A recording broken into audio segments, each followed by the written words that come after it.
പരമശിവൻ പറഞ്ഞു കേൾപ്പിക്കുന്നതായാണ് അധ്യാത്മ രാമായണം രചിക്കപ്പെട്ടിരിക്കുന്നത്. ശിവൻ ആർക്കാണ് പറഞ്ഞു കൊടുക്കുന്നത്?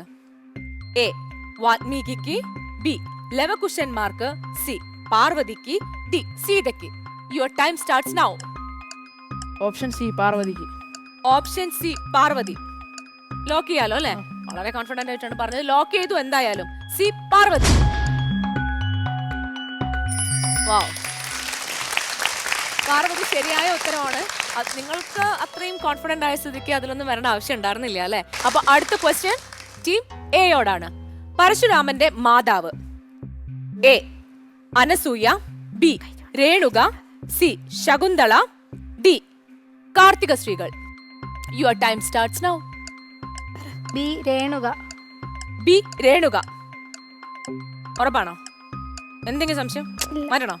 ഞാൻ പറഞ്ഞോ? വേണ്ട. അപ്പൊ ലോക്ക് ചെയ്യുന്നു. ബി രേണുക. ഉറപ്പാണ്? ആ ഒരു ഉറപ്പങ്ങോട്ട് വരട്ടെ, അതങ്ങോട്ട് വരണില്ല. ബി രേണുക ശരിയായ ഉത്തരമാണ്. രേണുകയെ കുറിച്ച് നിങ്ങൾക്ക് വേറെ എന്തറിയാം? ജമദഗ്നി മഹർഷിയുടെ ഭാര്യയാണ്. പിന്നെ ജമദഗ്നി മഹർഷി ഒരിക്കൽ പരശുരാമനോട് രേണുകയെ കൊല്ലാൻ ആവശ്യപ്പെടുകയും പരശുരാമൻ കൊല്ലുകയും ചെയ്തിട്ടുണ്ട്.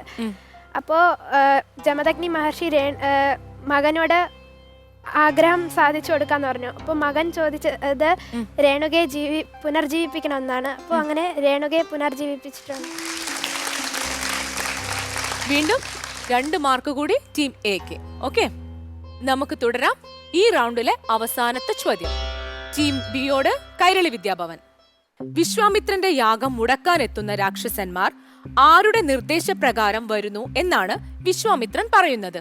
എ ഇന്ദ്രന്റെ, ബി വസിഷ്ഠന്റെ, സി രാവണന്റെ, ഡി മഹിഷാസുരന്റെ. ഓപ്ഷൻ സി രാവണന്റെ. ഓപ്ഷൻ സി രാവണന്റെ. ഉറപ്പാണ്? ഞാൻ ലോക്ക് ചെയ്യാണ്. ഓക്കെ, ഓപ്ഷൻ സി രാവണന്റെ. ഇതിൽ ഏതോ ഒരാൾക്കൊരു വേറൊരു അഭിപ്രായം ഉണ്ടായിരുന്നു അല്ലേ? ആൾക്ക് വേറൊരു അഭിപ്രായം ഉണ്ടായിരുന്നു. എന്തായിരുന്നു പറഞ്ഞത്? അല്ല, ചെറിയൊരു കൺഫ്യൂഷൻ ഉണ്ടായിരുന്നു. രണ്ടാളുടെയും ആൻസർ ഒന്ന് തന്നെയായിരുന്നു. ഓക്കെ, ഇന്ദ്രൻ ഇങ്ങനെ യാഗം മുടക്കാൻ പറഞ്ഞയക്കുമെന്ന് തോന്നുന്നുണ്ടോ? ചെറുതായിട്ട് തോന്നുന്നുണ്ട്. ഇന്ദ്രൻ ചെറുതായിട്ട് തോന്നുന്നുണ്ട് ആളങ്ങനെ പറഞ്ഞയക്കുമെന്ന്. അപ്പൊ അതാണ് കൺഫ്യൂഷൻ വന്നത്. ഓക്കെ, നമുക്ക് നോക്കാം. എന്തായാലും നിങ്ങൾ പറഞ്ഞ ശരി ഉത്തരവാണ്. പ്രശ്നോത്തരി മത്സരം പൂർണ്ണമാവുകയാണ്.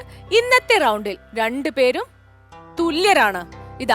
ഇപ്പം ഇതുവരെയുള്ള എപ്പിസോഡിൽ ആദ്യമായിട്ടാണ് ഇങ്ങനെ 2 പേരും തുല്യമായിരിക്കുന്നത്. Okay, congratulations.